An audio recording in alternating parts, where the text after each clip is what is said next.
Now, let me introduce my guest. Brother Man has a monstrous following. When I say monstrous, I mean huge. I mean large. I mean expansive. I mean pervasive. The man is out here doing the work. And I love people that are doing the real work, right? The work that turns that internal light on within others. The best way to turn the internal light on within others, in my experience, has been being the example of what you're talking about. And this brother right here is definitely the example of what he's talking. And I think we're going to have a sprawling, pervasive, deep, inspirational show today. Without further ado, I'd like to introduce my special guest, Sevan Bomar.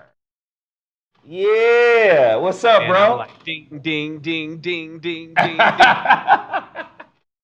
But wait a minute, though. That first, I had to set you y'all up had right. me rolling. I was in stitches at certain points. I mean, Bruce Wayne's dad. I mean, come on, where are you? It's fine. I'm trying to It's come fine. in here with composure and everything, and now, man, I'm wet over here. So wow, we give thanks. You know, just being up in here, you know, with the legend. I mean, it's amazing. I'm so ready to get to it. You know, it's a train. So, you know, we're about to leave the station, but yeah, we're here now. Thank you so much. Man, let's just pull the wool off. We don't want nobody to know nothing but the truth today. So, Absolutely. as we discussed yesterday, and Sarah, if you could just turn his volume up for me so I can hear him a little better. But as we discussed yesterday, I said to you, man, we should talk about relationships because I believe that all these ancillary means of coming together, it's easy for people to say, oh, we need unity. But you can't have unity if your relationships are broken. You can't have solid relationships if you're broken.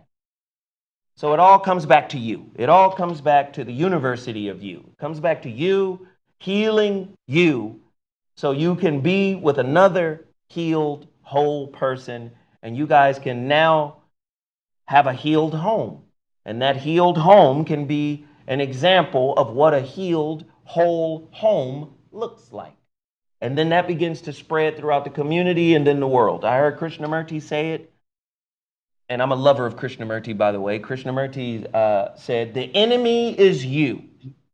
It's not your partner. The enemy is you. And I feel like as a community, especially African-American community, bro, we have been such mimickers and parrots of the dominant society that whatever white supremacy or white wealth or white establishment or white accomplishment says is good for you, we mimic that benchmark. And thus, we're not authentic in our relationship pursuits and goals. So I throw this question to you, man. How do black men and women cast off the standards, beliefs, and ideations of a society that has never really embraced or accepted them? How do we throw off their expectations and create our own? Wow, that's a big question. But I can say for sure when we answer it, it's going to work for everybody. And that's always the ability of being the original and the pioneer is that, you know, even when you go through the struggle and it could be insurmountable for everyone else, if you get through it, then that will be a template that everyone can use so we can kind of make sure we never have those as hurdles again. And I really thought about this build today because I knew it was going to be about relationships. And man, relationships is one of those questions that if you get asked, as I joked about earlier, you kind of want to have you was freestyle for a moment, but you may want to have something written down because when you slip up about relationships, you know, it just really, really hits a person in a wild way because everyone is in a relationship. And So what I can only talk about today is just my experience in relationships and what I've learned also in metaphysics and how I see things connect. I would say for sure, that could be seen as an opinion if it starts hitting someone in the way where they just feel like it's stinging and it's burning and they can't accept what I'm saying. And, also it's like when we even say relationships, we put this huge book, boom, on the table. Right. And then when we open the book, I would say the first chapter then would be titled Communication. So it's like for me, if I was to try to approach relationships, because what I realize is that this is a conversation anyway that would be like a fork in the road, because you have two different options that the listener may or may not be able to take. That's going to wholly govern how they really look at relationships anyway, and what they feel like they're capable of doing within a relationship. And that's, of course, well, one, am I in the position right now to still try to find a relationship to be in? Mm-hmm. And what I mean by this is that obviously we have some young folks on the line. They're not really spoken for. We have some folks later on in their lives that have kind of been on their own for a minute. So that is one position.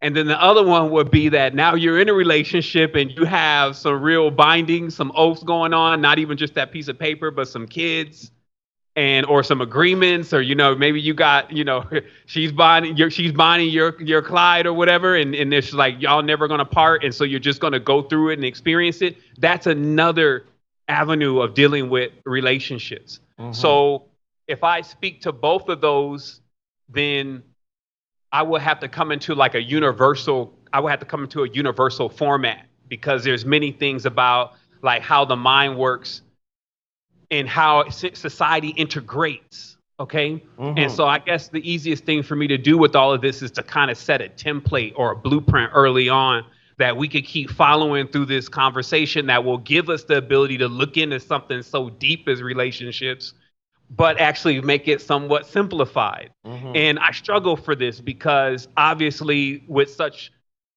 when you find out everything is a relationship, everything is communion, everything is communication, it'll hit you that, this is the first book, really.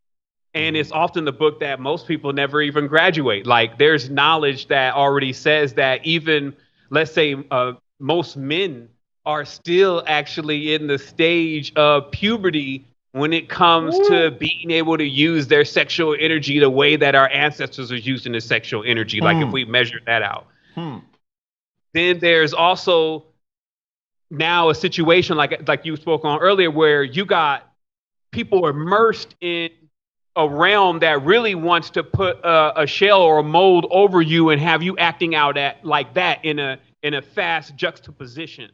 So what I mean by that is they can say, hey, this is what it's ideal to be like, how to talk, how you should respond to certain things. And then you get one person who adapts that shell and then could come home to someone that may have not even adapted it as much, and it will start acting on them. So it's like a point-to-point system where each person confirms their falsehood.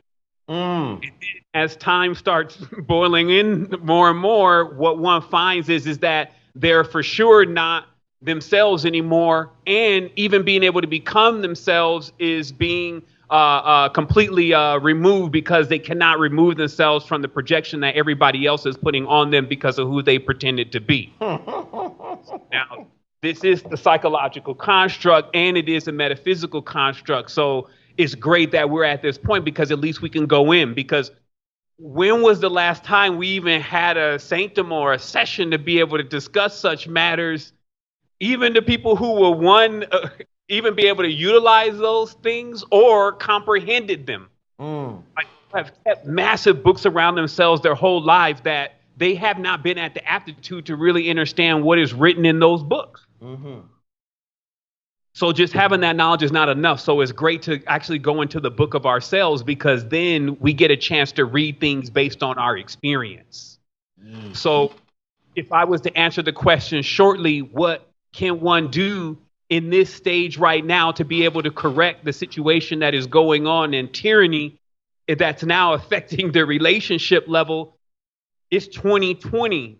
So I would have to introduce an array, almost like several bombardments of ordnance, to be able to give you multiple tools that you can use to navigate these different relationships in life. Because there was like a saying that, so the boss fires the husband comes home, hits the wife spanks the child then kicks the cat kills the rat. Who really loses here? I think it would be the rat. But anyway, because he lost his life. But what I'm saying is there's like a ripple effect that is happening when different things are pinging off of you in the reality. And now you need to go and get what from this significant other?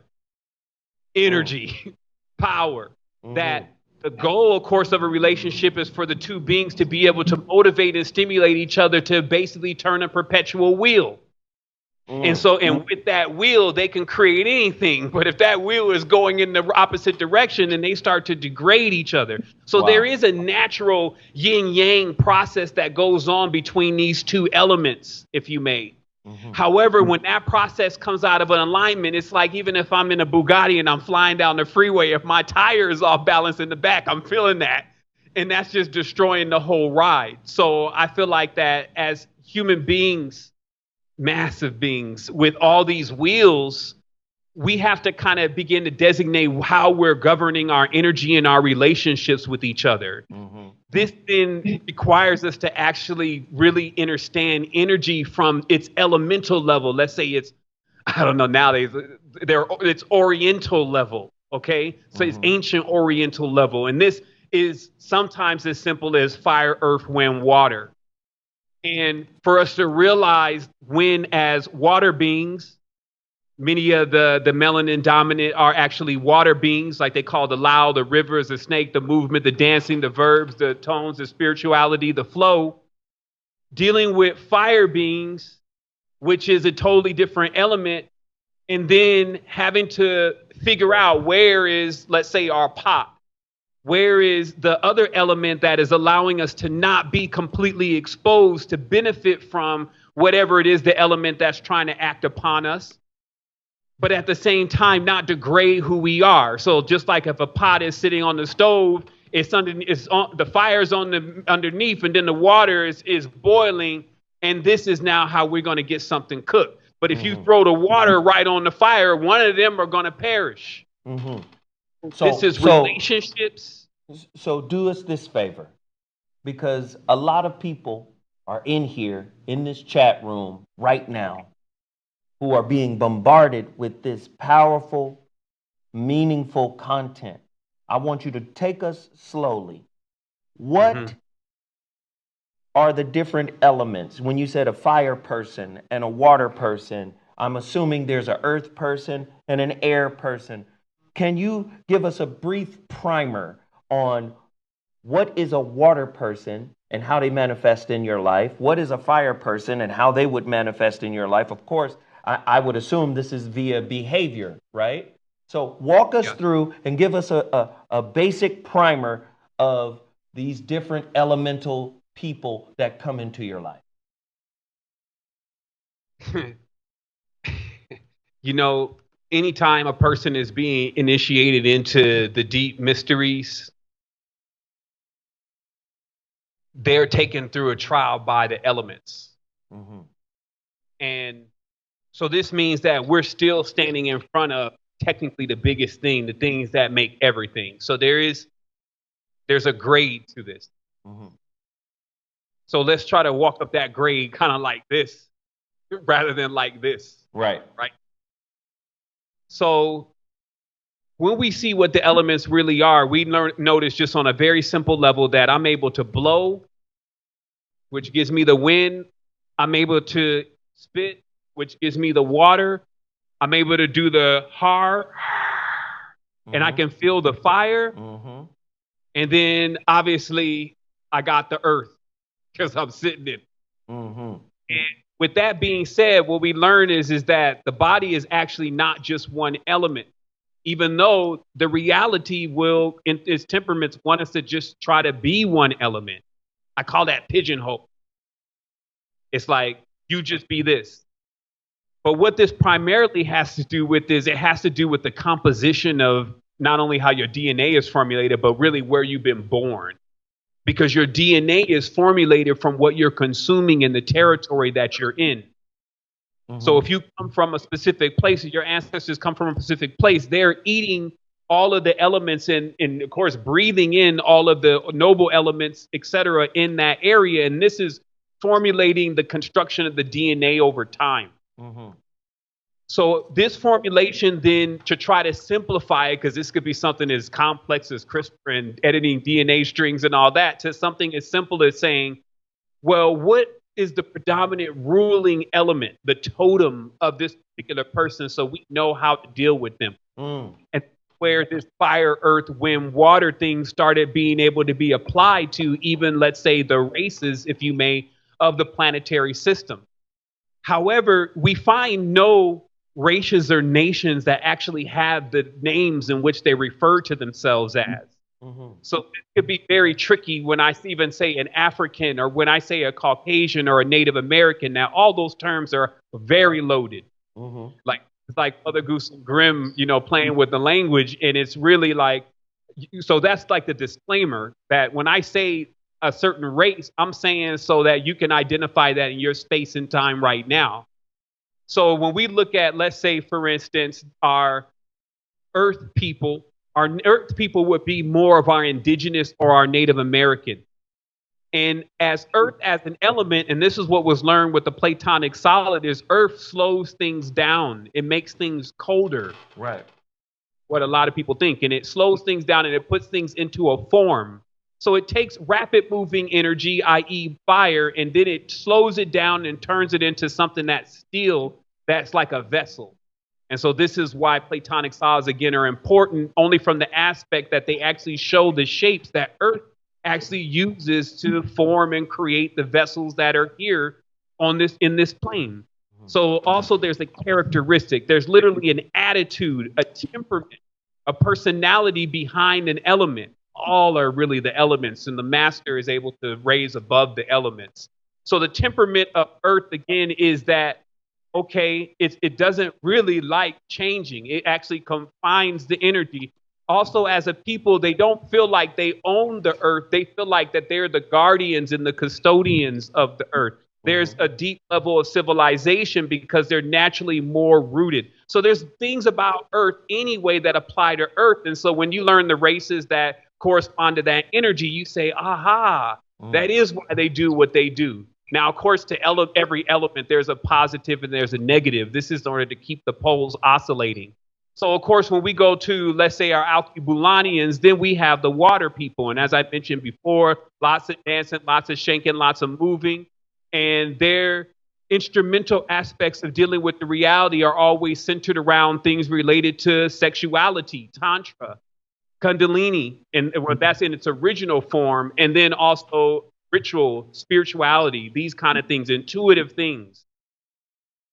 And then as we keep going forward, we find that our melanin recessive or our European is actually from fire, being themselves able to consume or break down complex things, even entire civilizations, and make them all alike. When fire burns things, it makes everything the same. It can actually go over boundaries or eliminate boundaries and does not respect boundaries. And then we have our earth people, or excuse me, our air people, which are our Orientals, who are very systematic and methodical, who really work with systems of breath early, and even our breathing traditions come from the ancient Orient. So also, I do want to say this because that's the primer on this, just to give you the gist of it. I would say that you, of course, have where then when the element turns into its distorted state, let's say it's negative, even though, you got to use these terms properly. So we'll just say distorted state. Let's say a distorted water is like a swamp. It doesn't flow. So snakes accumulate.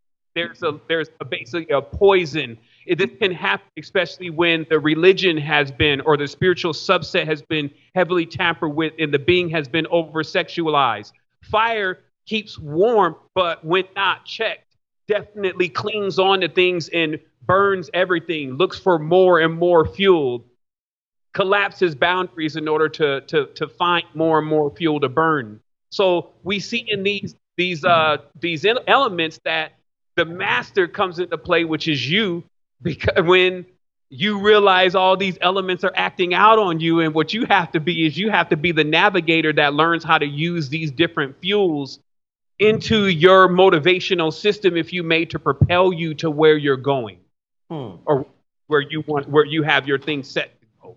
So people know me for blending different disciplines and just listening to you, right? I'm hearing the astrology, the fire, air, earth, water, but I'm also hearing communication styles, right? That you spoke of earlier, like what's your communication style, right? And Yes. what I do understand about, and then you can build on this. What I do understand about this, say take your communication styles. You have collaborative, competitive, cooperative, compromising, avoidant. And what they will say, what communication experts will say, is no one is monolithically just one of those.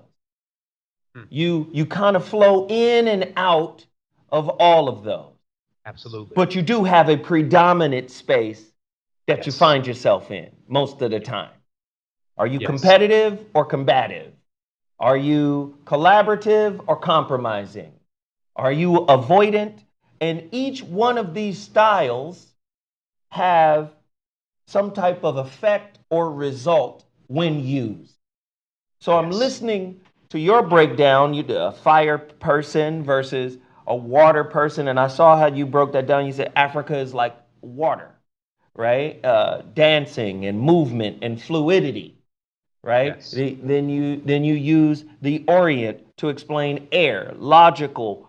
But what's interesting is, like, and I'm piecing the pieces together, listening to the piece that you've brought to the table. When we study feng shui, the term itself means water and air, or Yes. air and water. Why?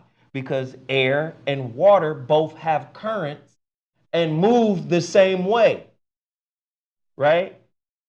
And Yes. so it's about the flowing of energy. So when I'm looking at relationships, we have been subject to a hijacking of this type of knowledge that leaves us kind of floating in the wind, so to speak, with regards to how we pull all of this knowledge together and then bring it into ourselves, heal what's going on within ourselves, and then be this example to our partner. And then our partner is the example to us. In other words, the teacher-student dynamic is accepted and embraced, and then we heal together. We may not stay together because, one misnomer is if we're healing and growing and evolving, that we're getting closer. That's one right answer. Another right answer is we can also heal and grow apart, right? That relationship could be the catalyst for growing apart as well.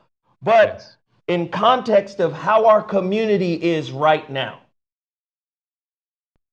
divorce being the latest wonderful thing to do. It seems like everybody's getting divorced. Dr. Dre's wife divorced him after 24 years. Tracy Morgan's wife divorced him. Offset just got the papers from Cardi B. Then you look at someone, say, like Willow Smith, who just did an article talking about polyamory and how monogamy builds insecurity. I think all of these things come about because people don't understand the spiritual nature of relationship. Can you give us a definition of what the spiritual relation or the nature of the spiritual aspect of relationship? That's what I want. I want you to give me a breakdown of the spiritual purpose of relationship. Because most people don't know it. Most people are following social norms and standards. What is the spiritual purpose of relationship, if there is one? Wow. I mean, you went through. I'll get back to what you were saying earlier because I still wanted to build on some of that. But just to answer the question directly, I put together just 2 videos, and it's called "The Goddess and the Explorer," where I go in on this for about 3 hours because it does, in respect, deserve that. Because you have to keep going over it again and again. Because obviously we're here talking and we're expecting that we're here in love and we want our brothers and sisters to understand what we're saying and for them to change something, right? Right. So is that when we come in on the work, we can even feel like, okay, they ain't got it yet. They ain't got it. I got to keep going. And it's like you're breaking down a wall because really you're deprogramming someone. So when I'm able to jump on these lines and even build on a specific topic, I can tell when I've in that session been able to breach in a person's mind where they may be resisting that truth. Mm-hmm. And so I just want to say if some of this just flies over the head, it doesn't seem applicable, still check the Goddess and Explorer out where I elaborate on this further. But it's in the symbolism, what you see over and over again is you see one being that functions as like a vault, if you may, that still has no perceived end or beginning. Okay, so we can call this the womb. Mm-hmm. While we have another symbol or geometric shape, or in all levels it exists as the same thing, that wants to now poke into the envelope and then go in and explore all of what is available. And that the form that is surrounding it does not have an actual comprehension of what is all available from how we perceive things. So it uses that explorer form that is going to go over and experience everything with it as a way of storing that. Mm-hmm. And so when you then look at the human being, the male and female, you find that the male and the female are perfect extensions for this process that is also being replicated on a microcosmic level. Mm-hmm. So they're like the true creation turned inside out. And then in this process, there is like a beacon, let's say like a point where there's a conception that there will be a total restoration. And this total restoration harkens to the awareness that we actually do still contain the masculine and feminine poles. Mm-hmm. And that if externally in life, which I believe is something has to be that has to be accomplished internally first, externally in life, if you're able to unite with beings on that kind of level, you become way more proficient at understanding how your journey is actually going to be. Because see, people think that sometimes when we leave this life and then we just know what to do after that. When what has already been shown is actually a great deal of what you can learn here can assist you when you do glide on a body here. And the practicing ground for that is not only the physical reality, but also the dreams, what we call the dream space, mm-hmm. which some are calling even the astral plane. So this is like a place where you can test out what you would feel then as a theory, because it would be just a belief, until you go in and experience, and then now you know that is absolutely what it is. So am I an absolute being that doesn't actually need anything external? Yes. Is that something that I'm supposed to be doing specifically in this life? This life is multifaceted. So that and other things that our ancestors want us to learn is actually also taking place in the same space. But hopefully at some point when you reach your crescendo, which I don't think all the time happens in a single life, when you reach your crescendo, you actually do what every master knows you have to be able to do to turn on the energy within yourself. And you're able to fuse this point. So if you have an external relationship with the opposite sex and it's conflictive, for sure internally, as you've elaborated on and so proficiently in your work, that there is going to be a conflict also going on inside. And these two are a mirror that somehow you are actually able to replicate this opposing force outside of you, because all elements have to do that. Those are like the master laws. That's not something you get a chance to change. That's the fields of resonance. So we have this ability to attract through resonance certain kind of people that become the yin yang to our force. But if our force is not moving in the proper direction, it basically then attracts a person who pushes us into a vortex. See, that's even what the word divorce mean when I broke it down etymologically, because I thought it was a very powerful word. Anytime you put die on something and then vor, a divore, I mean, what the hell is this? This is like a spell within itself. And what it is a machination or an action or energy that actually rips things. It rips things asunder, like the energy just being dispersed all over the place. How does that happen? That obviously happens when, like they talk about Sirius A, Sirius B, or how star systems will start this dance around each other and the energy will start building. And if at a certain point that field doesn't maintain its coherency, that's what it's called, field coherence, even in physics. If it doesn't remain its coherence, it's going to shred and then rip apart and then throw off lots of energy and lots of force, as you see folks doing when they get into an argument. And things are going to be affected by that energy, and then it's going to spin down to then do that again at some point when it gains enough energy. Here's the interesting part, though, because that just basically explains conflictive relationships. We also need to realize that there is a field around us that actually still benefits. Maybe not what we would say is our personal field, but a field around us, a collective field that still benefits from energy overall. And this brings us back to that fire, earth, wind, water. It's as simple as that when we breathe in this oxygen, we breathe out carbon dioxide, then that goes on and gets used for something else. So that carbon dioxide technically is our waste. Then when we look in nature, we find that actually quite a few beings' waste, especially the cattle, is actually used to grow other things. And then when we go into Earth and we figure out what the substrata really is and what things are made of, we find that it's predominantly waste stayed in the dense point for so long that it even becomes a diamond, it becomes a gem, it becomes a crystal. So we have to get familiar with this form or a form of foundation of realizing that our waste does indeed drive something else's next stage of life. But do you want to feel like shit all the time, I guess, is the real question that has to be answered here, right? Mm-hmm. And that's answered by a person. What do you want to play your life out in that same role or that same element? Or are you ready to oscillate into what you truly are, which is everything? And then everything would then come in degrees. As we see, the schools have degrees. This is in relation to the fire, the degrees of measuring fire or knowledge, because see, knowledge, or what we call knowledge, is a fire element. That's why when women take too much of just knowledge, and they want to be into this whole same subset that the explorer or the masculine is in, they can then burn out their system that is a water-based system.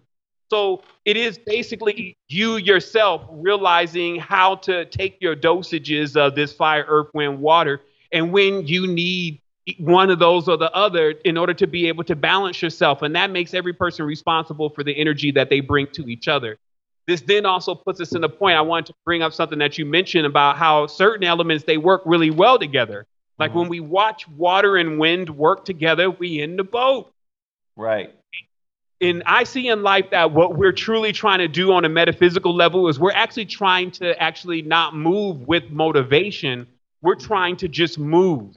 This would be basically like not having a motive all the time in order to have some energy. You know, most of the time people kind of need like a carrot in front of the rabbit, like even someone that is in love with me, something that and so this is like a pole that's still open and is saying, okay, I need this to be able to turn on. To turn me on, when really, you know, you have to also be on point with realizing, so what is that feeling and what is that essence? And can you begin to actually create it within your being? Because when you do that, you're going to attract the external one. This is a mirror system. So you're going to see that external person that is going to correspond to that. But I always feel like that if you really don't put it together first in the inside, it is more difficult to actually then create something on the outside in real time that actually, basically, you're trying to shape somebody and mold somebody into what you want them to be then. And that's what I meant in earlier part of the conversation, where you have two different type of people. So let's say, for instance, I start learning this knowledge along the way, but I'm married with 5 kids, right? Then I realize that, hey, this is pretty much how things are. If I'm going to accept this mold that I'm in, then that's how they're going to remain, or I'm going to flip into another element. So if I want to flip it to an element, I got to actually change my environment. So I may go to my significant other, say, hey, I learned this knowledge, and it basically says the reason why we're kind of stuck is that we're not actually doing X, Y, Z because there's real criteria here. And that person may say, I'm not stuck. You're stuck. And right then you're now at Bushido blade, basically, of, okay, what do I do now? Because this person that I'm seeing my life with is not ready to go up on upgrade version 5.0 with themselves.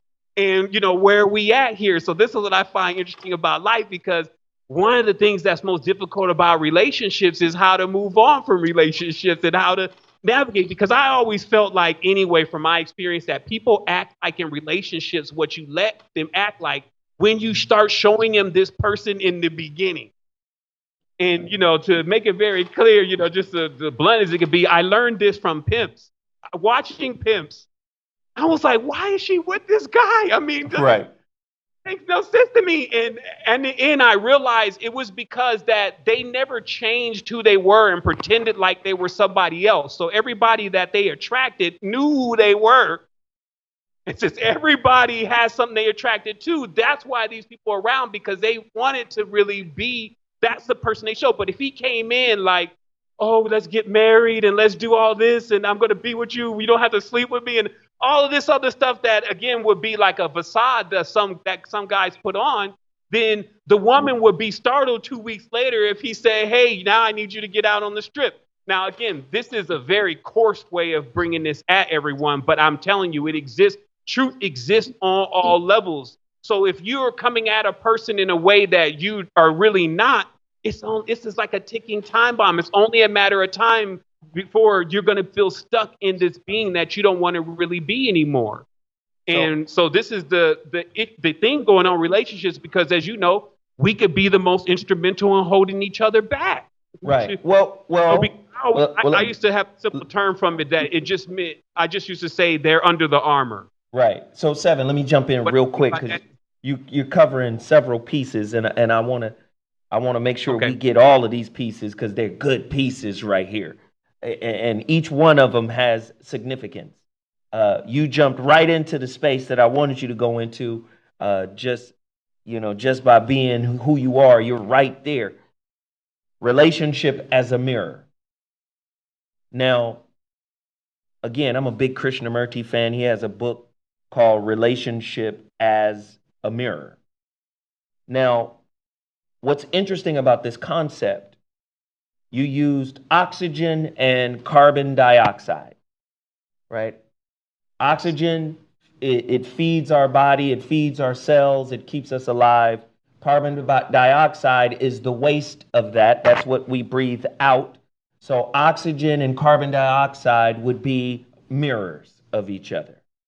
But with mirroring, you find that our waste, like you said, was sustenance for trees, right? Trees let out oxygen, we breathe it in, and then it sucks in our carbon dioxide. That's a mirror symbiotic kind of relationship.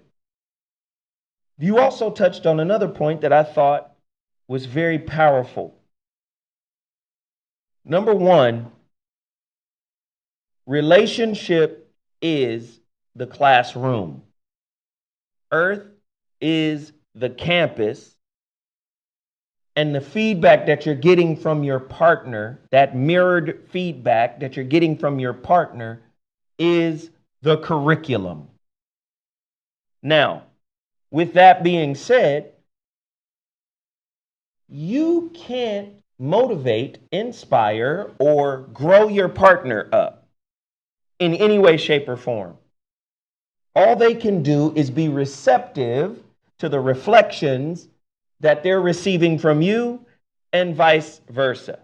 This is your curriculum. You don't have to accept it. You can preempt the relationship by ending it. It's just like dropping a class in college. I don't want to take this course. I'm out.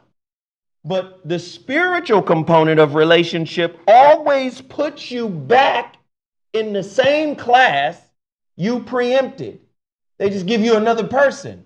They give you another body. But you're going to get that lesson.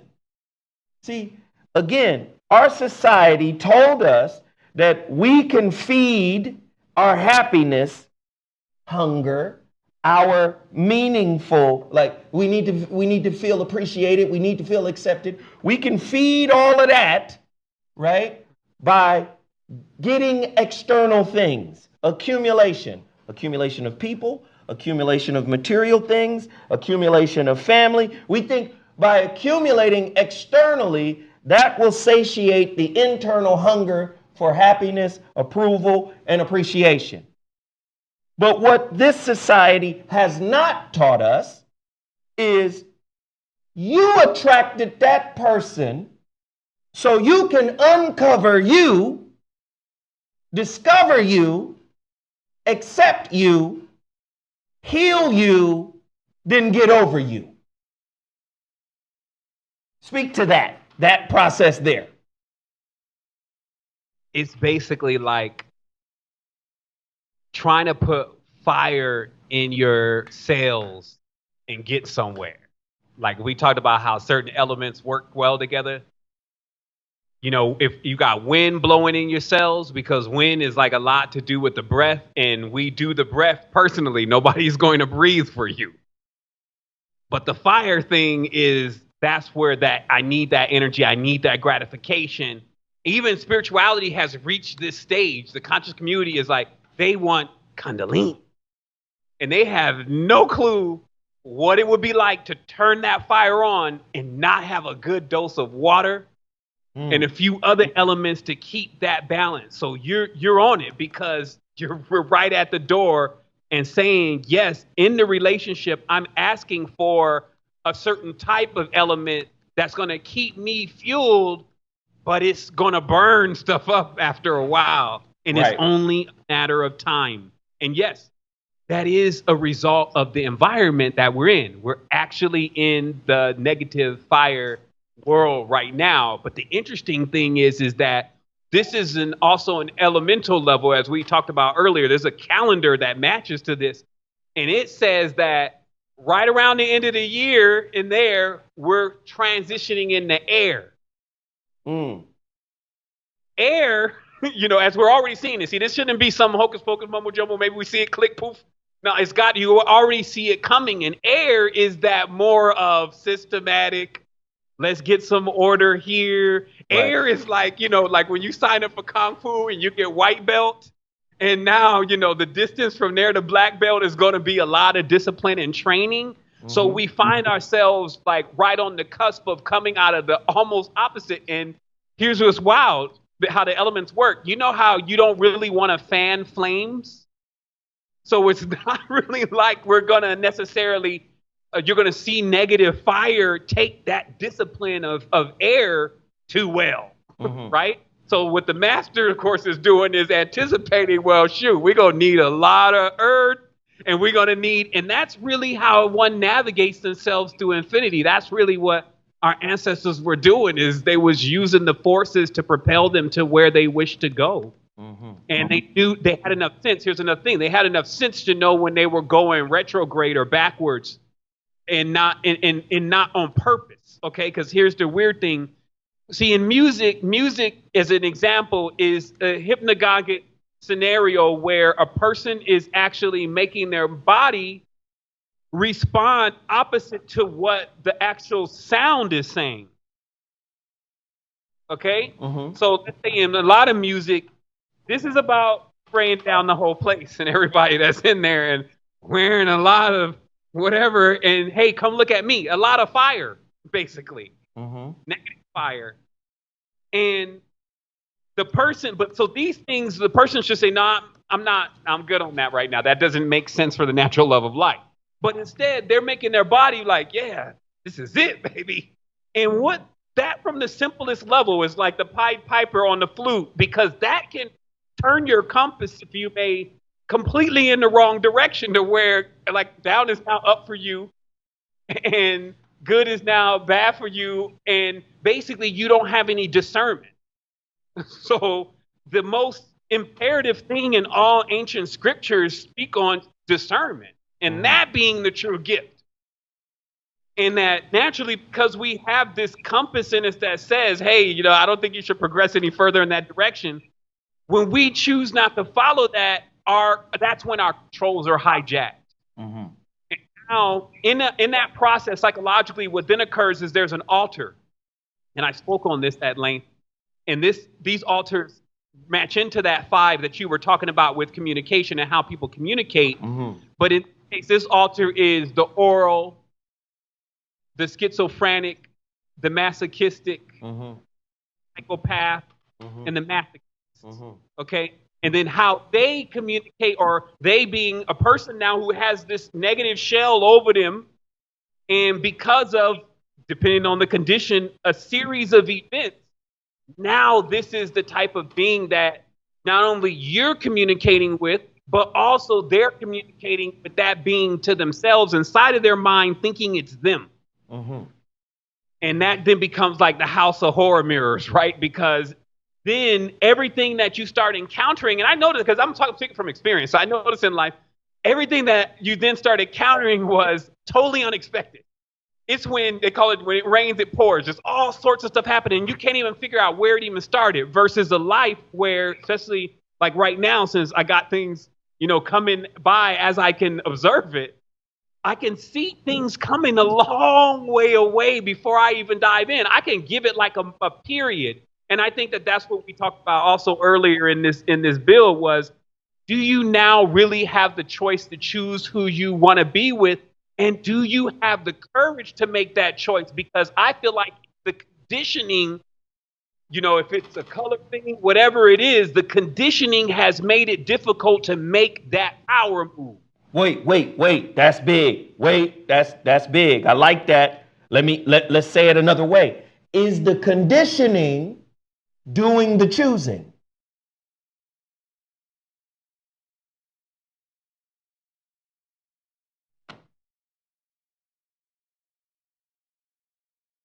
That's the infinite wheel going in the wrong direction. That is perpetuality going into explosion versus implosion. Yeah. So then he is subject to time at that point, because it's only a matter of time. All the critical events are going to now really take place that are going to derail a construct that is set up that way. And I would say, unfortunately, because, as I said, I'm dealing with a negative fire force on the planet. So who is really the most equipped to deal with the negative fire force? When they fight fires, what do they have a tendency to pull out first? Water. So this is why there's an attack on water. Now, Earth is like, Earth is an element coming in and trying to deal with it. Like, let's say how Earth deals with fire. You have to pick Earth up and go and take Earth and dump it on fire. What I'm saying is that it's not Earth's place. I used to always say it's like a Reiki master. You trying to explain to Reiki master about reptilians. You know what I mean? This Reiki master needs to keep their mind very clear and pure and clean. And here you are explaining to them about extra dimensional blood suckers. You got two different things completely out of element. So again, this is where it's interesting how life kind of pans out, because we're still sitting in a framework where 9 billion haven't even really kind of come to the process of turning wheels like this to realize what we're all in. So I do really see this as, it's not an everyone thing. It's actually like a real vineyard where there's an aging process going on literally. And once you hit, whenever you ripen, then you come into this awareness of how important it is to have the balance going on around you, especially in your relationship, at all costs. Wait. Here we go, because you're hitting on something else. Let me twist it another way. Let me flip it. So when you're talking about ripening, the average mind is looking at this ripening process from this life. They'll say, oh, well, at 32, you should know and you should be ready. But most people don't understand that there's a lineage of lives in terms of your soul, your spirit, and again, the Ifa, ancient Africans would say, Every ancestor lives in you. You're the culmination of every ancestor. So they all live in you. So back in the day, I'm from the South. I'm from Chattanooga originally, and when I was born, you would have Big Mama say, bring that baby to me so I can see who came back. So sometimes you choose an experience and a life to be able to get a certain level of experience for this life to set you up for your next life. There are ancient souls, there are old souls. I rarely hear people saying that they are ancient soul, but there are ancient souls, there are old souls, and there are baby souls that are coming here to experience so that they can expand consciously. But what are they expanding into? Are they expanding into the unknown, or are they expanding into other aspects of their expanded self? It's almost like a reintroduction to you by going through these different lifetimes that come with a certain amount of experiences to grow you up. Yeah. Speak to that.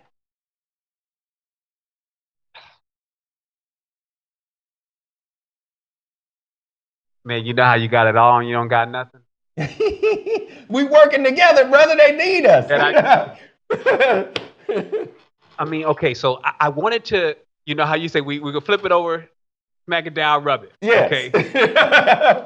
If I feel like that these beings need to get also another perspective of that, because you gave them an extreme amount, you give them an extreme gem. Explain to them that, hey, this is not even a one life thing. This is not even that, right?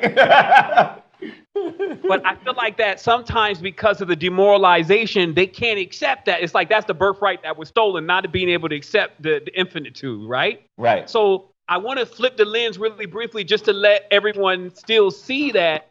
But some others have already adapted to this. It's going to be 400 years or 500 years before we accomplish this. And clearly, there's an awareness that one is going to be living or alive during that time because they are entirely too selfish to do something that they're not going to be able to enjoy. Right. Okay. So let me just bring that into clear context. We are dealing with situations right now that have been progressively going in a certain direction for at least 400 to 500 years. And the ones who deployed that specific plan seem to already be aware of something that would allow them to be animate during at least that 500-year period. Mm-hmm. And the only thing that could be without making it again hocus pocus is just the awareness that we live through our children. Mm-hmm. And that if we are necessarily saying, okay, well, what am I going to enjoy in my 72-year process here on Terra, and seeing that as the end-all, finish-all, is going to be a real buzzkill for most people with that kind of minimum scope of time, because they're not going to have enough of that to really accomplish anything in that mindset. Because it's like a fish tank. The mortal mindset, the infinite mindset, has an infinite space to go through versus the limited fear-based, I'm going to die at this point, so let me get it for myself. Right? Because also we see this happening in the reality now, where most of the situations that we're dealing with is coming from the same beings that we're trying to recover. Right. But if you consider that we are in a new time zone, we are not in the time zone of the believer. We're in the time zone of knowledge, right? The time of the fish has been replaced by the time of the water bearer. And this is a new age, and we're changing and we're growing. Now is the time to understand Homo Deus. Not Homo sapien, Homo Deus. Yeah. The God man, the God woman. Homo sapien was the wise man. Before him, that was Homo habilis, the Homo erectus, the upright man. Then it was Homo habilis before that, the man who used tools.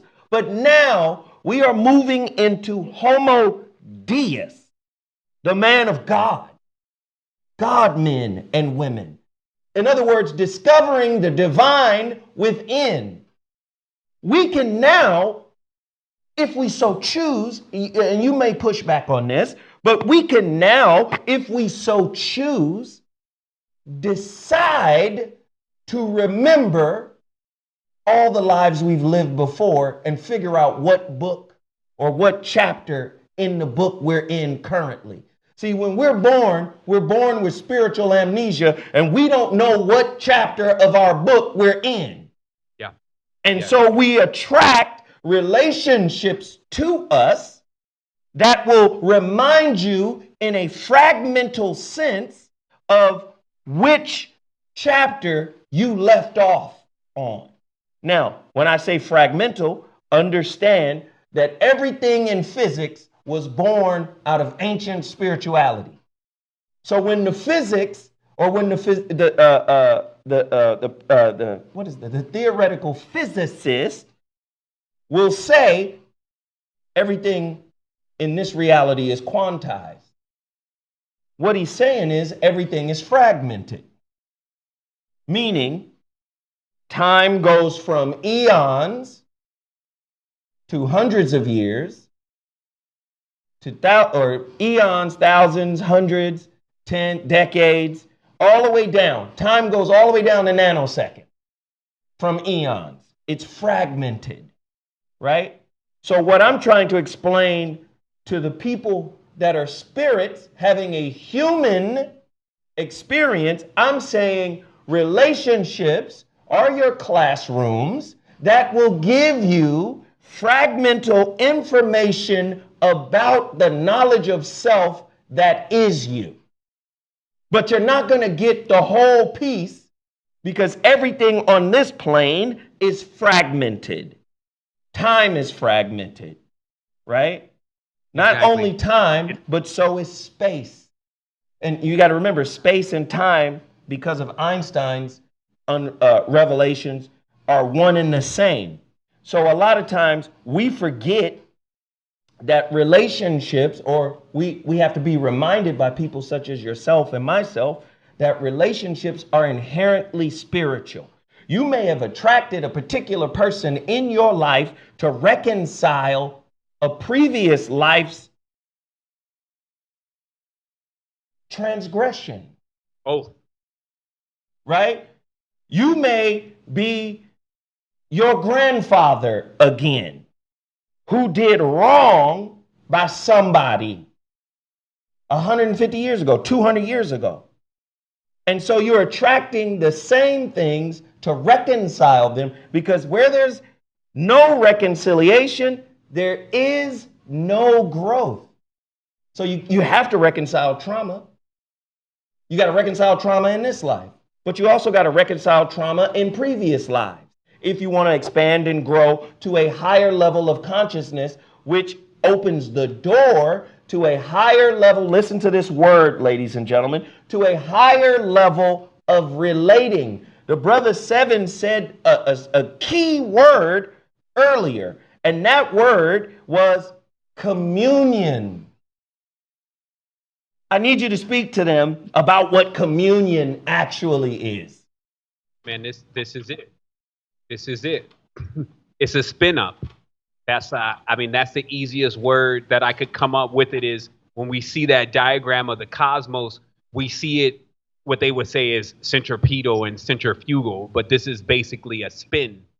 And if you're spinning, because all of this, we created all of this. That's why I never allow anything to get any kind of that it had power over it, it's ruling it. That's just how well I designed the game if I'm starting to believe in that. Mm-hmm. It's a spin up. So when I take my field and I start spinning it in a way to where now I'm pulling everything in, time, yes, everything exploded, everything that became separate, all starts to come inside of me. And then at that point, that's it. Mm. And then we have that other direction where that's what's creating time. And now you have a myriad of all of the instances. Literally in computers, we call them instances. Snapshots, framework, memory, DNA, We have all of that all in a field in order to in which we can explore. And then, of course, as we talk about it like a record, the things that we do in that play, if you may, that's why we play music. The things that we do when they leave that thicker mark, like on a record, when it has left that thicker mark on the vinyl, we can see the song. Like anybody who works with music, you can see the song in the vinyl. So we do have things that become like broken record points for us where we keep looping in that. And of course, we have others embedding data onto our strip, right? So this power of being able to bring it all in, and this requires then that there's this moment, at least in life, and I just call this turning the field around. This is what changed my life, where instead of my energy pushing out this way like this, I started pulling the energy in. Why was no more? There's a Jesus. There's a I don't know, a big bearded. There's this lover that I'm going to find. There's this book. I used to be in on this book thing for what? There's this book, and it tells you everything. It's this, and this continuous, and the energy was going out, and it was like I was exhausting myself. And you learn this even in relationship. It's like chasing a woman. When you chase her, she's gone. It's like money. Money is also a cognitive women energy, triangles, phi, et cetera, rectangles, phi, et cetera. You're chasing the money is running off. It's laughing at you. And, you know, when you get to the point you stand ground, start getting a foundation up under you, becoming dependable, then the folks are like, hey, can I come over and dock into your, session of what you have going on over there? Because it becomes a place where somebody will want to inhabit. And I guess that is the key to all of this, is that we want to attract something, but what is it that we're attracting them to? Are we attracting them to the same nightmare that we're stuck in? Like, just like about this whole awakening thing, what are we awakening people up to? Like, stay asleep. Let me fix this, group of folks that I got with me, because you're going to wake up to a nightmare, baby. Right. Hey, you hitting on some powerful stuff. You're attracting that which you fear. The reason why is because fear wants to reconcile itself. Fear is useful in that way. What you are afraid of becomes an internal spiritual magnet that draws itself to you. But not for the purpose of commiserating, because misery likes company, right? But no, you're attracting that which you fear so that you may overcome it. Yes. See, everything has a purpose. It's not just to kick it. Of karma right there. That's the true definition of karma. People think that karma, that's why in those books they says one should heavily consider the laws of karma and dharma before they utter the word. Because some think that karma's the bad one, dharma's the good one. And they miss the whole subject about how karma is a catalyst, as you're saying. Oh. It's got to be, you're going to learn, like, it's like your parents' house. It'll go back to the parents' house. So what are we doing here? Is it the switch? Right. Or, is it the reward, or is it the punishment that you're going to learn by? Because either way, you're going to have to learn something up in here. Oh, no, this is powerful. Let me tell you why. Sanskrit word karma, its definition means action. Now, let's flip the word action and update it for 2020, right now, Corona time, right? Action can be replaced with attention.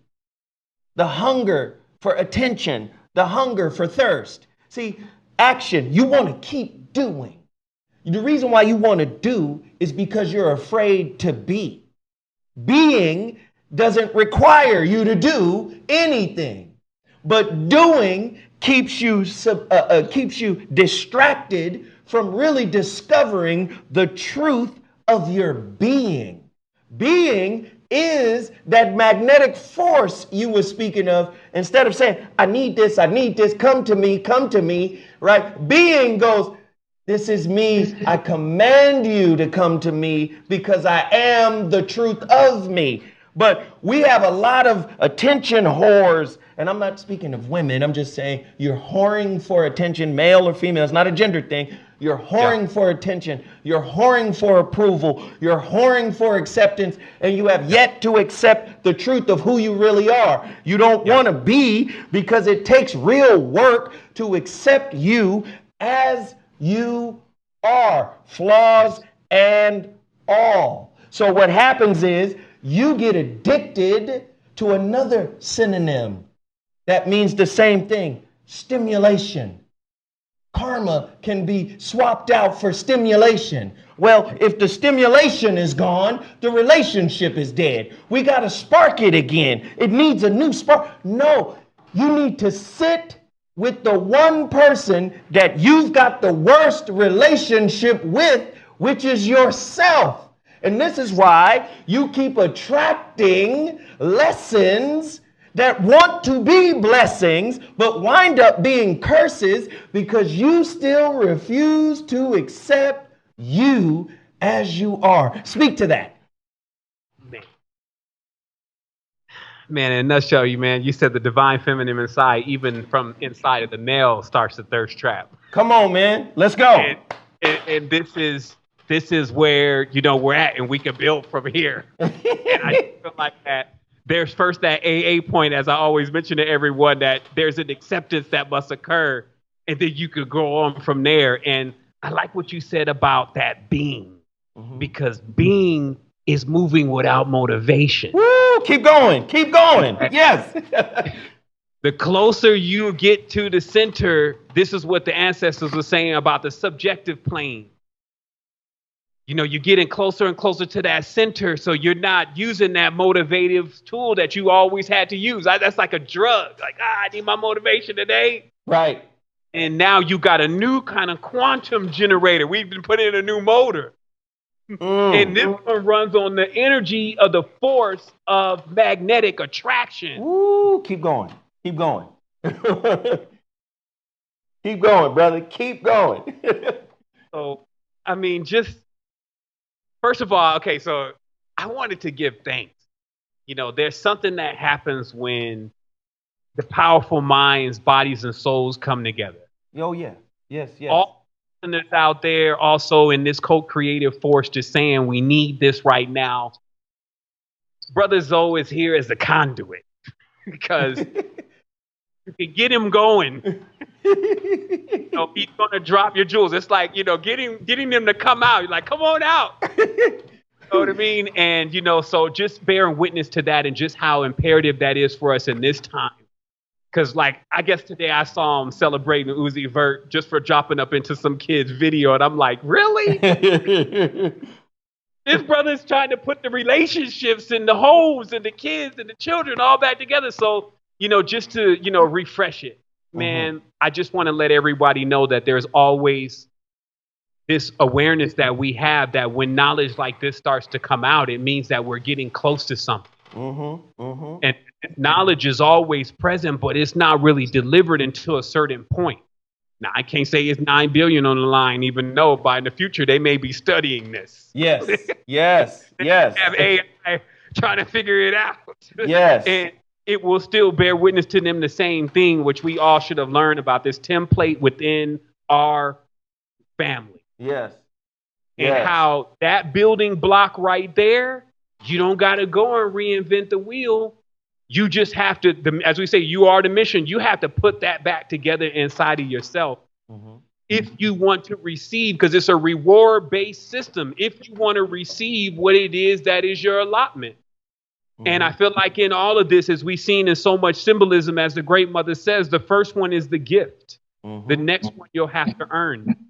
And for us, I feel like we're in this universe or university learning how, because when you earn something just like what we saw in our mother's house, when you start earning your own money, now you can start making some rules. You can start, moving on. But until then, you're at the house and these are the rules. And I love that, we're here looking at the building blocks and the core fundamentals to be able to restore ourselves, because in this time, especially since the wind gonna blow, these are the things that we need to be anchoring ourselves to and saying to ourselves at mantras to maintain that balance daily, because you and I both know that every day you're on the ocean. So how the wind's going to toss about is not really, it's like playing football and not expecting to get hit. Something's going to happen, Right. but it's all about how you're navigating that experience and Right. utilizing these tools that we're speaking on right now in order to be somewhat of a guidepost, an instrument, let's say that way, Yeah. an instrument that you can use to gain bearing on this sea that sometimes is tossing us about. And maybe all of us should, if we can stabilize and get our anchors set, still serve as ambulances on the astral plane, still scooping up our brothers and sisters that are actually getting buried in this this nether world of deep ocean. You know what I mean? But still seeing that it's all a lesson. And not only that, it's like, not every parent teaches with, hey, you know, you can have everything you want, because that's not always unconditional love. And I'm learning that for myself as being a father, is that, you know, you see your children and you see how you always have to toe that line with them about, you know, not wanting to stunt their growth and creativity with the rule, but also not wanting them to be able to go without some kind of guideline. And that's really for all of us right now. Like, I feel like even coming in here and building with you, getting the opportunity to listen to the Infinite Jewels is amazing for me. And we should always enjoy our mentors and those that have set out their lives and actually put a pillar up somewhere so that it becomes a guidepost for others. And so that to me is the most unique thing right now, because it's rare and precious. Right. So I know sometimes folks be back there with the popcorn and they just waiting on the next. Take a moment for them and let them know. Remember, you know, this is really also imperative. This knowledge that we're talking about, it does actually mean life and death. And the interesting part about it is many are already dead. Right. The state that we're describing that you would be able to achieve once you get this into alignment, then you would be able to identify what it is to really be alive. And so again, that's the reward for us. So yeah, man, wow. Like, you know, I really had just tonight, man, I kind of was like, okay, let's see where this goes, this new moon. You know what I mean? We're here planting seeds. And I feel like that this is the most important time. And this also, I want to tell everybody, because everything is relative to now. You plant a seed right now on this new moon. Don't let nobody steal your harvest. You're going to have to steal for 30 days, basically, or excuse me, one term of the session of the moon, 14 and the 14. You're going to have to let this go its cycle. Right. And then while you're going through this process, because of course everything's quantifying, we 3 months away from the end of the year. We rolled through this. You know, let this be the time that you able to say, okay, I'm gonna plant this. I'm not gonna let. I like the parable of the sower a lot, because it really lets you know what you're dealing with if you know how to read that properly to who they're referring to, about how you could get plucked up and your joy could get stolen. And, you know, I said this one thing in the Goddess and Explorer build that really hit home. And it was like, in your relationship, when that thing is fresh and everything is on point, man, it doesn't even matter where you are. You could be on a mattress. You know how you just on the mattress, no box spring on the floor in an apartment with no furniture and hugged up and like, we made it, boo. Right. House with the jacuzzi, the whole nine, maybe about 400, 500,000 sitting in the garage, whatever, and the place to go later on, and all the bread, and be arguing with somebody you with and just be totally up in the frequency like that is not even what you have. Letting us know, as you've so proficiently proved to people over the years and helping them with this, that in the relationship is the key to the dynamics of what's going on around you on a daily basis and how you're governing your energy and whether you really will have the will to make it through this, right? Because everything that we're projecting is coming from the energy that we're accumulating within our relationship. And if we burn up all of that energy in incessant fire, learning from some beings that don't even know how to get taught themselves, then we end up being the forfeiters from just following that direction rather than following who we truly are. So be original. You know what I mean? Like that seems to be trending. And, you know, a lot of folks having a hard time snapping back into it with the curated digital life that is going on right now. And we've all been a part of it. But I'm also seeing the folks that really are making moves have always been the ones that come out in their odd form. I call it the observer, that I was able to identify that, yes, the student was definitely a role. And then this master, right, But then I realized above the master was the observer, and being able to shift those three gears, because you're going to be observer sometime in life or master sometime or student sometime. And I would just add one thing to the term observer. I would add the objective observer. Yes. The non-judgmental objective observer is above the master. Speak about that. Well, he lets the wheel spin. Like if there's always see, the master is a job. It's almost like there is a governance. There's a basically a tutelage. There is a mantle. Okay. So with that mantle is like somebody putting a yoke really on you to pull. Like it's not like some of you want to just jump up and be the leader all the time, a real leader, right? So the observer is that final point when the leader, through accolades and through actual clear proofs, which are the actions, are now complete or feel the complete fulfillment of those actions and is able to actually sit back. I find that you don't really see many masters able to actually shift finally. And it's like sixth gear on the highway, headed to Florida with the 12, sixth gear. This means that there's nothing anymore to prove here.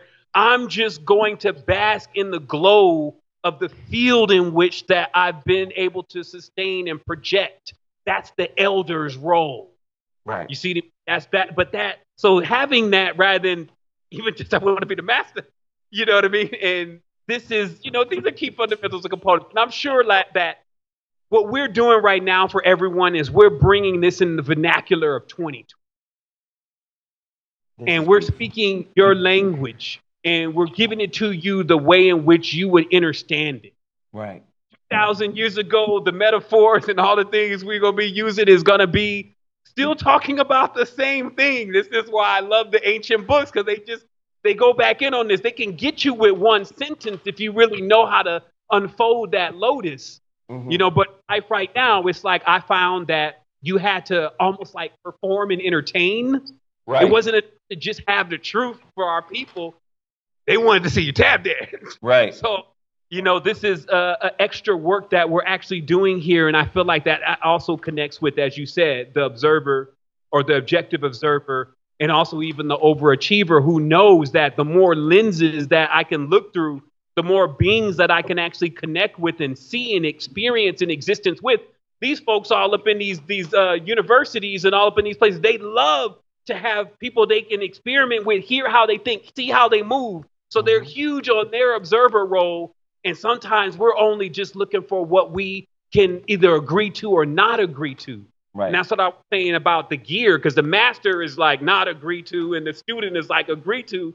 We need to have that other component. And I like the way you said it's also objective, because this doesn't mean laziness. A lot of people get observer confused with, and they be like, well, I'm just observing. They start using that word. It's like, this is a whole nother way in which you can cultivate your being. It gives you, again, that space to be able to also breathe, because this is a high stakes world. And sometimes what you have to push out every single day and what you have to do is oftentimes well beyond the level of energy that you may have access to until you get yourself wired properly. So let us just all realize, as beings in this realm together, and we're not together because we want to be. We're together because there's no other choice. Unity is not a choice. It's just like water. You don't right. want to be, outside of that containment. So all of this together for us is like the growing process. And I feel like that many of us, like what it means to be divine masculine and what it means to be divine feminine, this is the university for that. Because you really get a chance to see what are the outcomes of the choices that you're making. It's a beautiful design in itself, even if it's a simulation, because you even had this thing called pain. Like right now on video games, they're now trying to bring in the pain factor. They got to suit that when you get hit, you feel the punching force. I'm like, right. They're going in the wrong direction with this, but it's really that concept of trying to create more realism through the experience, through the emotional centers. And so people, we have to realize that we're understand. Also passionate. You're saying something so powerful, and I want to kind of interject just a little bit, because you're onto something so big here. People don't understand. The ancient Buddhists and the Hindu said this place was Maya. The Sanskrit word Maya means illusion. The ancient Christian said, no, it's not this world, it's the next world, right? This is what these young souls on this planet don't understand. This might be the SAT for living. This plane might just be the SAT for living. You might have to graduate here first in order to truly experience that word we mentioned, communion. Communion, the root of it is union.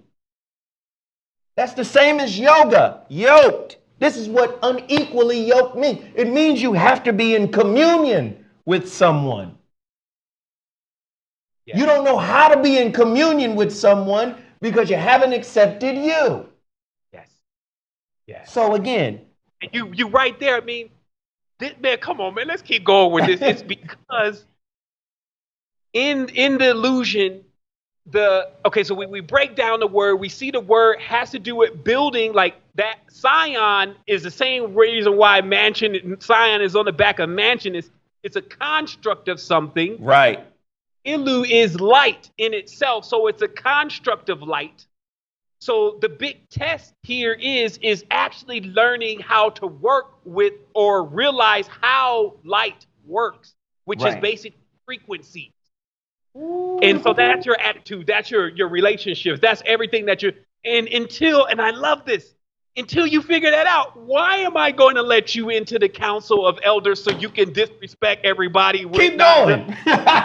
Keep going. In fact, it seems like this may even be the place where somebody may get sent when they oscillate into that frequency where all of a sudden they can't no longer respect the holy ceremony and sessions and parades. And in fact, there is an actual text that explains where Brihaspati walked away from the rest of the pageantry or the rest of the pantheon and gods because Indra came all up in there drunk, disrespecting the tutelage and the lineages and all of what had already been developed. Ooh. And Indra was drunk on the fire himself. And so if we bring it back just full 360, it just means that time out happens when you are not aware of how much your light framework is affecting all the rest of everybody else's build. Mm-hmm. Because how that story ends is still everybody, when chilling out for a while, the pageantry continued, but Brihaspati left because he was refusing to be disrespected. And the light was not the same. People started arriving into the ceremony like, it's a little dimmer in here. And they were like, yeah, because Brihaspati's gone. And it got to a point where, and this is a metaphor, where people started leaving the holy ceremony to go and find the first one who was disrespected. And so if we take our time, this life, to figure out if we're even disrespecting ourselves. Right. We have to look, we've already proven that we've been doing things that are not in our best interest and have been suggestions to us from force that want to bring us into decay. Right. But the suggestion, then we actually took that suggestion and applied it from whatever way, shape, or form, but that means that we did the action. Right. So at that point, in order to re-honor and repair oneself into your original status, the power of what it is that you're doing needs to become clear to you.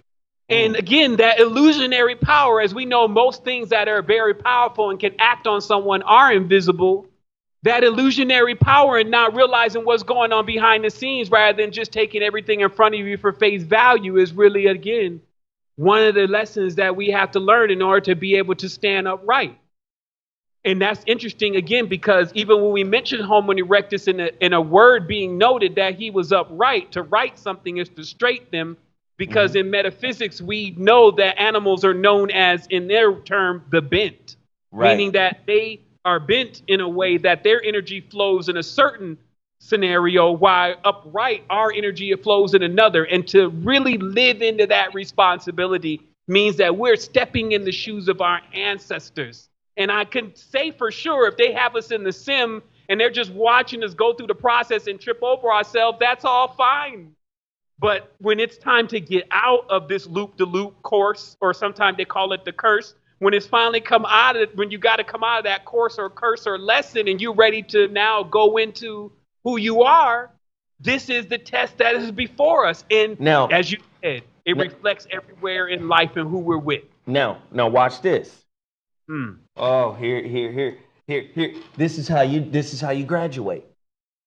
Right? This is how you graduate. So the ancient Hindu spoke of samsara, the endless cycle of birth and death. Right? Lessons being learned. Oh, I didn't get that lesson this time. I got to come back. Right? We spoke of karma, which is action, to the ancient Hindu. In order to stop the endless cycle of samsara, they said, you got to stop the cycle of action. Right? You have to stop the cycle of karma. How do you stop the cycle of karma? You got to defeat fear. So the Hindu who came out of the Hindu belief system and said, no, I'm no longer a prince anymore, and I'm not that anymore. I'm going to create Buddhism. Right? Siddhartha Gautama came out of Hinduism and gave us Buddhism. What is the primary linchpin to Buddhism? It's attachment. Breaking of attachment. So attachment is connected to samsara, which is connected to action. This is why this is the Ahuras and this is the Devas. Yes. And this is why, and again, I go back to say this, and then I'm going to throw it to you. You have to say to yourself, I need to break up with stimulation. My relationship must be predicated on the curriculum that I'm getting from my partner so that I can grow up spiritually. If I can't grow up spiritually with you, if you refuse to be a simultaneous teacher and pupil with me in this process, which is a shared experience, yet an individual one at the same time, because your lesson ain't my lesson and my lesson ain't your lesson, but this is a shared experience. If I can't do this with you, and I'm not talking about Netflix and chill. That's the icing. That's the side stuff that ain't, which really in today's society is the front stuff. It should be on the side, right? But because we live in a society that is spiritually apathetic, because we live in a society that's about stimulation, we lose sight of why we attract who we attract and for what purpose. The Buddhist told us attachment. What makes attachments hold so powerful? Fear. Fear and ego. The moment I say this is us, this is who we are, we take on an identity. You take my last name, we take on an identity. Whatever you identify with, you got to fight for. How can you identify with that which is unconditional? I need you to hear that. How can you identify with something that at its highest level is unconditional? If you really loved your partner, could you love them away from you? Meaning, through you, they grew beyond you. Could you celebrate that graduation? See, we have to break up with the tenets of fear and ego in order to truly commune. We don't know how to commune because we're in competition with the external. Speak to that. We're right in the face of it again. How does this keep happening?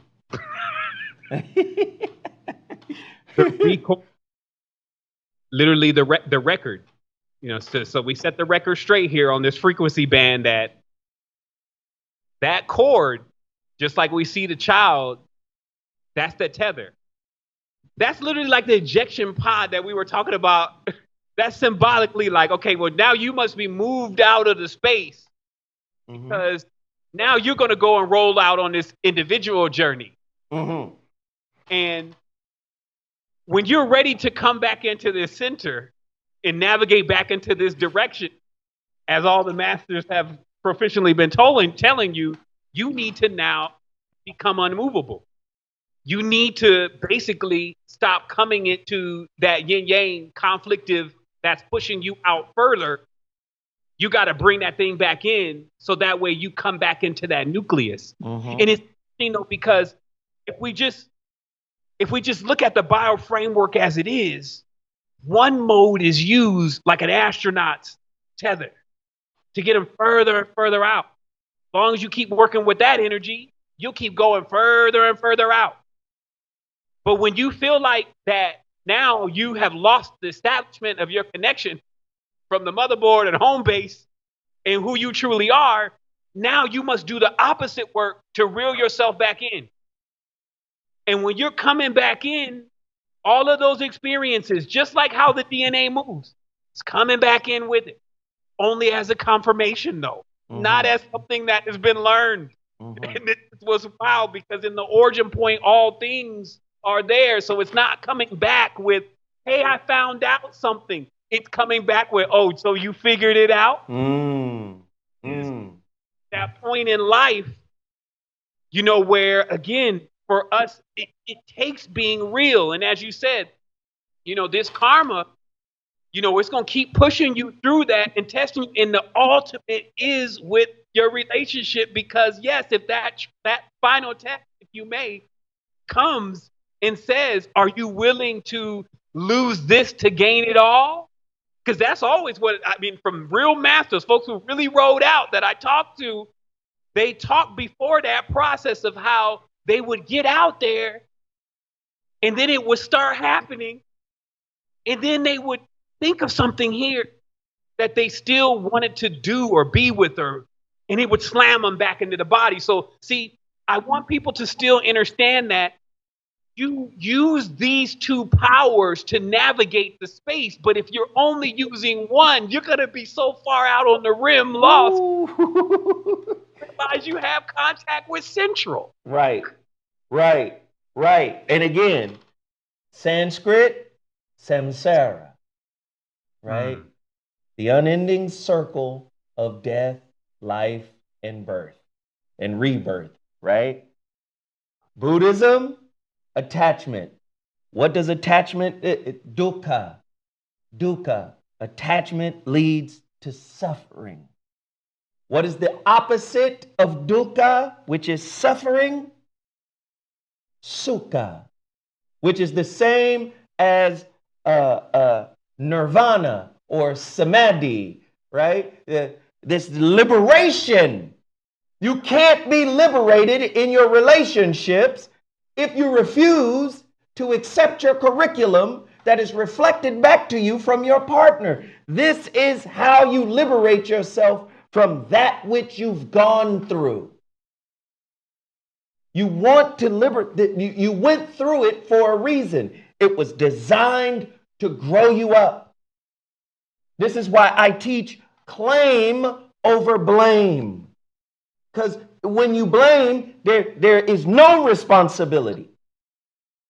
But if we're looking at the cycle of samsara, could you just be suffering from spiritual amnesia? You don't remember. You chose these parents. You chose these experiences that came with the hurt you feel now. So claim is power. It's empowering to say, I am a co-creator of this reality. I am a co-creator of this relationship experience. And as a co-creator, I can rewrite my narrative. How many people you know right now have turned being a victim into an empowering narrative? We don't need that in order to heal. You don't have to empower your victimization. Your victimization was just a vehicle to get you to your highest level of strength. I need you to hear that. I don't know if people are really listening. Your victimization was a vehicle to transport you to your highest level of consciousness, of revelation, self-revelation. But because we live in a society that's about vengeance, that's about get back, that's about recompense, we get caught up in being victims, and we try to take a weak, passive aggressive, strong stance by saying, yes, I'm a victim. No, your victimhood can lead you to your ultimate victory in this life, which is graduation. Do you want to graduate? Or do you want to continuously build coping mechanisms for your partners to date in order for you to feel safe?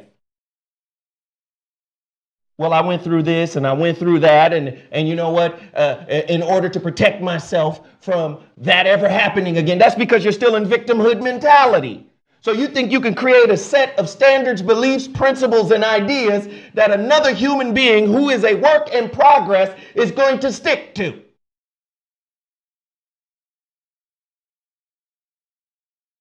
If you're going to heal, you must reveal. Speak to the part about revealing, Sevan. And that's full circle right there, because it's not just full circle, it's the dot in the middle. Full circle and the dot in the middle.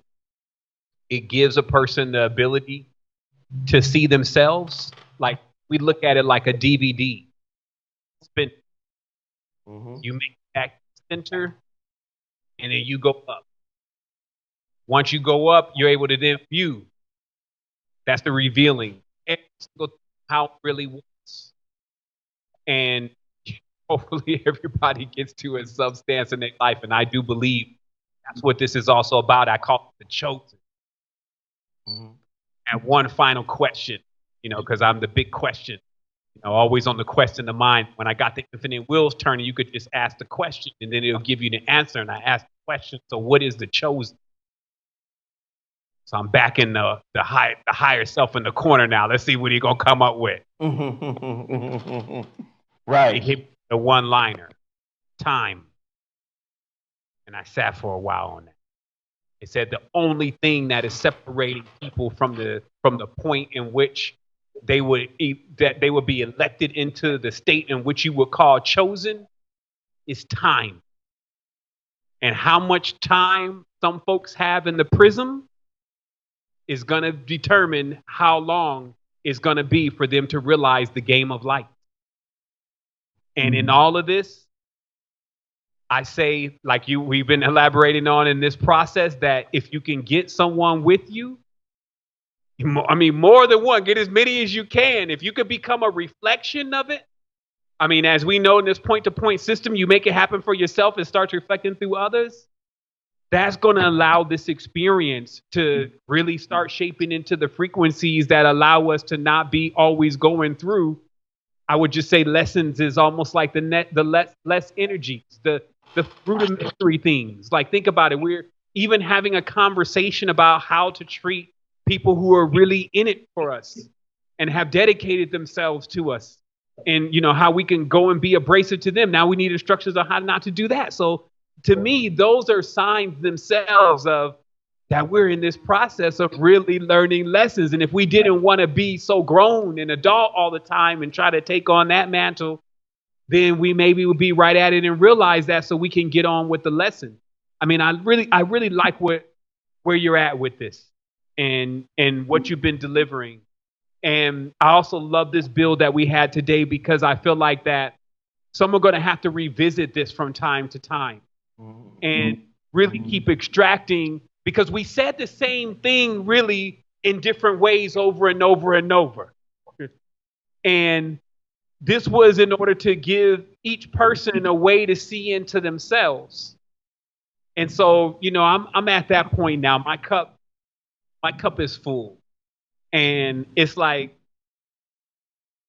yeah, because I see so much. And that's why I spend a lot of time developing these solutions. But as you said, if you can't really get it right at home first, Yes. everything that you develop is going to be a reflection of what you are still dealing with in that space. Right. And that's what I've learned in all of this, that it doesn't matter. No one can produce. And I like this. You cannot produce anything greater than yourself. Ooh. So there won't be anything that you're going to be able to design externally that is going to end up being the savior of you. Right.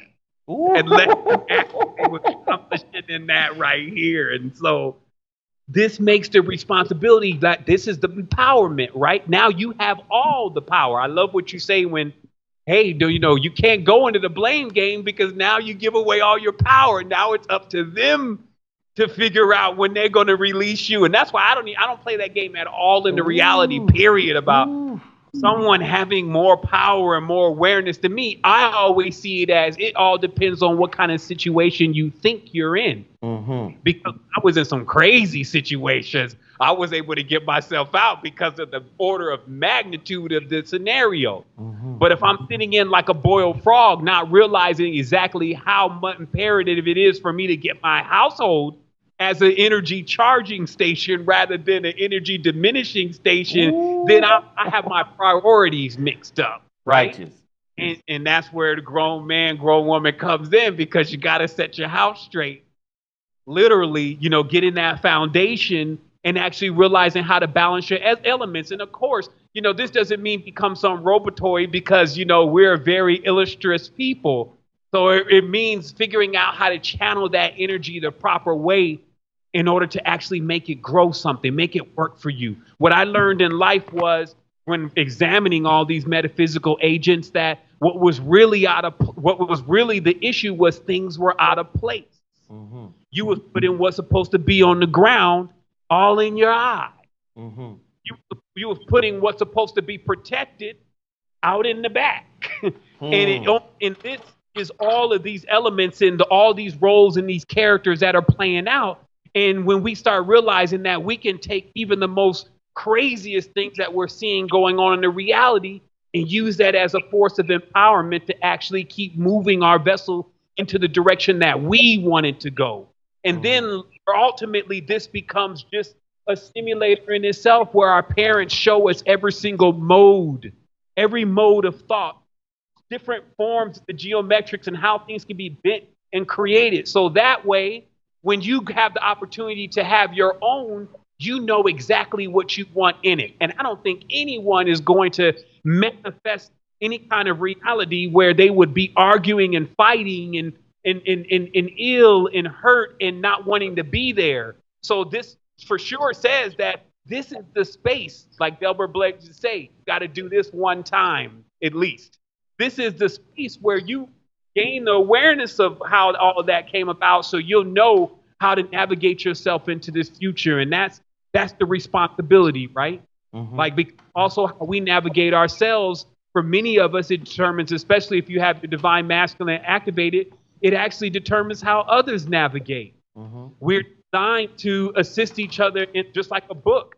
You may read this Krishnamurti book. He spent 40 years, 50 years attaining to that level of awareness to then put it into a work. Now you come and drink all of that 40 years on top of your 30, 40 years, whatever it was, when you assess that and roll from there.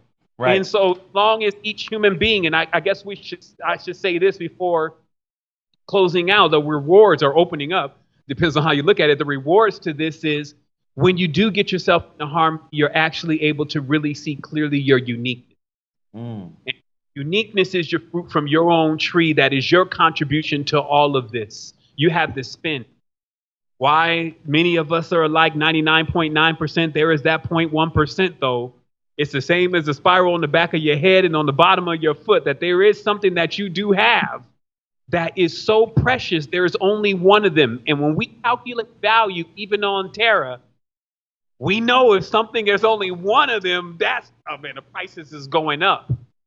And this is why for each person, unlocking that awareness of who you are within yourself and then beginning to see your value, which is a responsibility of maintaining that environment. Because yeah, someone's pulling your energy or pushing you down. The value is mentally going down.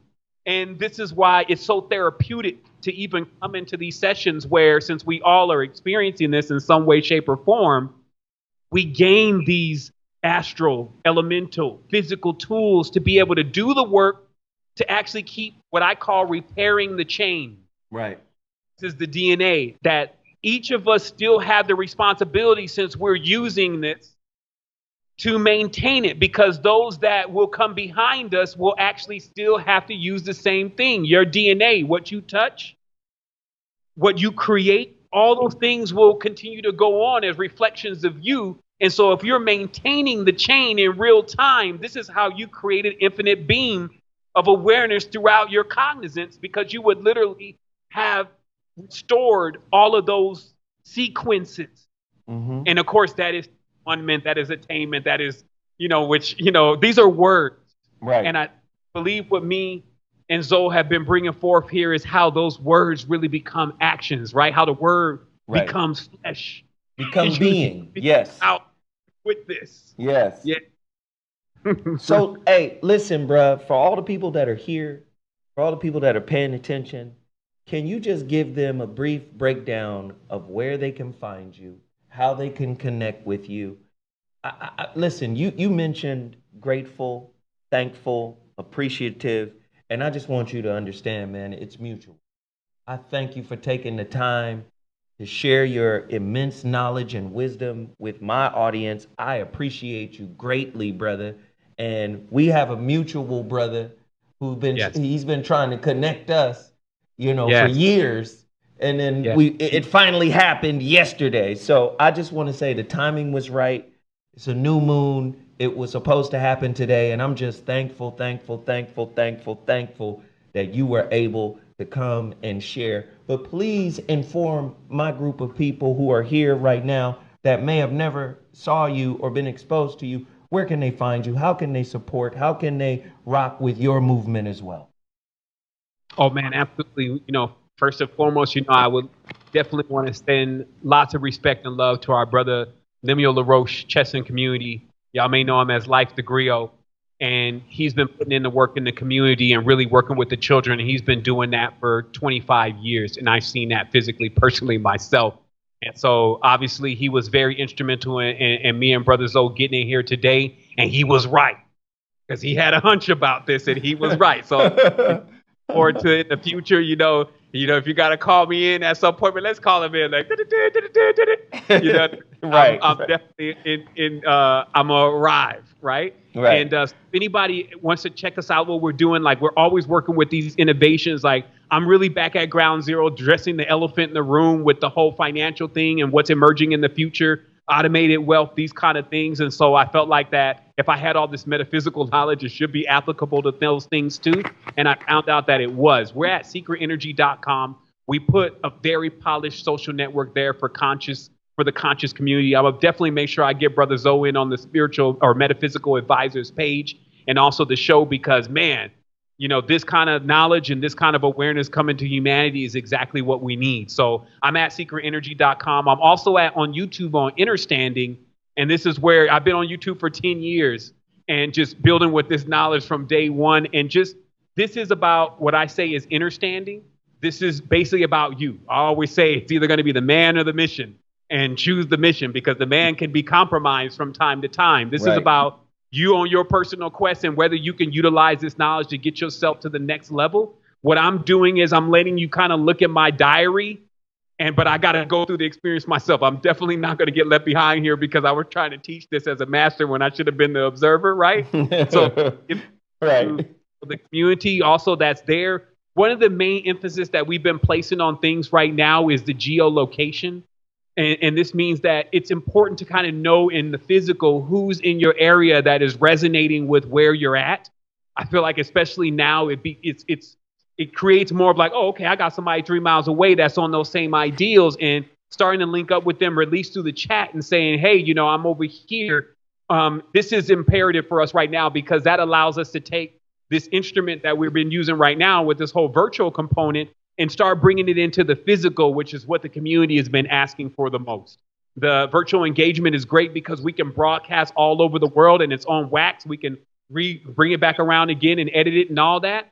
But also there is that we charge off of each other. Mm-hmm. That was another big thing. Maybe we can really come back another day and just talk about that. But you experience it every day in your life. When someone's really vibing on you the right way, you feel like you just had a meal. Mm-hmm. And because of that, that means that we do have to make the effort, especially in this reality, which is it's really more built. You think one thing, but it's a whole nother thing, because that isolation, which is necessary to spiritual growth, also can flip and become one's poison if you don't realize just how communal we really are, and how certain parts of the essence of who you are does need another person to actually be fueled, to get fuel for that. Look at and that does create a yin-yang relationship, because why would you need something that you already have? You need to learn that from somebody else who has it and how they do it. And that's why I love to see the divine masculine and divine feminine in its proper role, because it becomes a tutelage within itself for you to be like me, like one of those futuristic movies where everybody wear the same suit and shit. Right. Not for you to be like me, for you to be you, and for me to learn who you really are. And so this is what we're always engaged in these kind of techniques and exercises that allow us to actually be able to do that. Right. So much, brother, for, letting me have the opportunity, even let, because you have an audience that is not only in the know, but it's completely organic. Yes. You see that 500,000 up there, and I'm telling y'all, the folks in India, no offense to India, but they be, it's interesting to, when you have a crowd that's really there for you, or I wouldn't say a crowd, but a group of beings that are there for you, it's because that you've delivered something in their lives that's of value. Mm-hmm. And so we see that value, and I wanted to definitely say give thanks also to our sister Sarah back there, on the wheels. Sarah without the H. Yeah. Yeah, she made it happen for me today. I'm so appreciative. Yeah, we give thanks. So, hey, before we wrap it up, let me just say this. I need you guys to sign up to my masterclass, my relationship masterclass, 5.5 hours. It's at zowhatmasterclass.com. If you appreciated what we were doing here, this is an intensive of that. So go to zowhatmasterclass.com. It's already recorded. It's 4 modules. It's 5.5 hours long. There's a relationship toolbox with videos and book lists. It's all there. So I'm asking and I'm urging everyone who hasn't signed up, please go sign up today, right now, zowhatmasterclass.com. And once again, Sevan, thank you, brother. And for sure, we got to do a part 2 to this. We got to do a part 2 because we really just scraped the surface. You know what I'm saying? We got to do a part 2, man. And I think we went deep, but we were able to get back. Sometimes you go so deep, it's just like the audience, you got to let them go. But it's like, man, they're going to drown down there. No, they're going to be all right. They're going to be all right. If they drown, they just drown. But there's just going to be some of them that make it back up. Like, man, but this was great. And I would love to have you back sometime soon. And I will say this, please, everybody that's in the chat room, show some love for Sarah. Sarah, put up your Cash App so people can send you some love, send you some bread for coming here and running this show for me. Please look out for Sarah. Thank you so much. Sevan, let's connect again, brother. I appreciate you, fam. Absolutely. I loved it. Thank you so much. All right now. Bye.